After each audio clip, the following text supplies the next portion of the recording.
...6 Şubat 2023 tarihi itibariyle meydana gelen depremde Karakuş Üssü'nün kuzeybatısında bulunan 2. Mitridates ve kız kardeşi Laodike'nin tokalaşma hastanesi yıkıldı.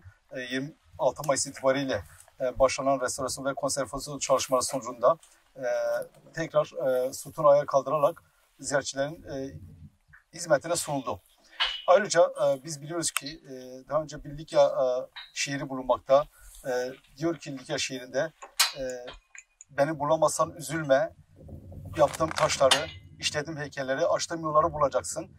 Biz de burada ta 2043 yıl önce yapılan bir sütunda ve 2023 yılı itibariyle tekrar restorasyon çalışmasını yaparak ve eski taş ustalarının izlerine tekrar elimizdeydi ve belki de bundan sonraki binlerce yıl tekrar ayakta kalacak sütun gelecek nesillere tekrar hitap ederek ve ziyaretçilerin memnuniyetine sunacağız.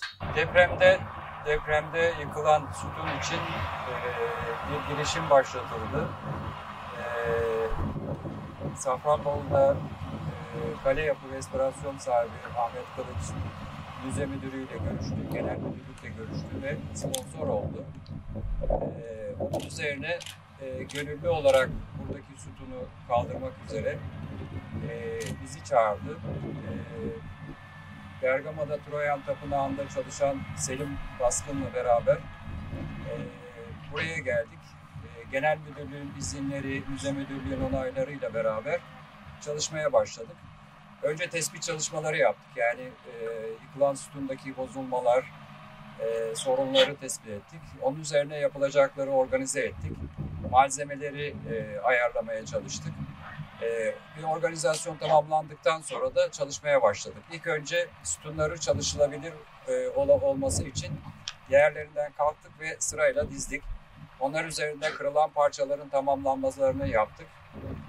Restorasyonları bittikten sonra da yerine yerleştirmeye başladık. Bu süreçte özellikle sütunun yıkılmasına sebep olan eksik bir parça vardı.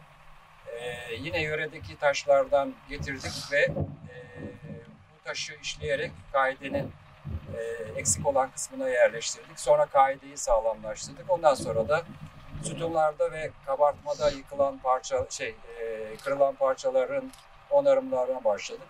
Restorasyon tamamlandı. Onun üzerine de parçaları tekrar yerine koyduk.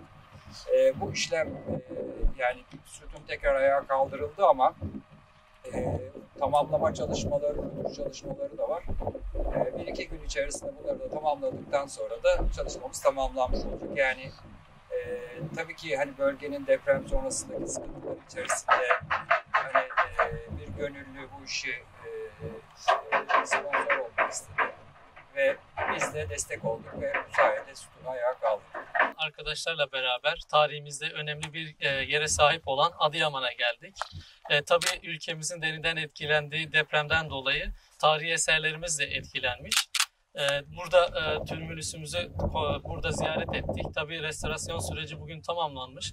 Tekrardan eski haline gelip ziyaretçilere açık hale gelmiş. Bundan sonra biz de arkadaşlarla Cendere Köprüsü ve yine Adıyaman tarihinde önemli bir yere sahip olan Nemrut'a ziyarette bulunacağız. Tabii depremden etkilendiğini duymuştuk ama ziyarete açıldığını duyunca gelmişken onu da görmek istedik.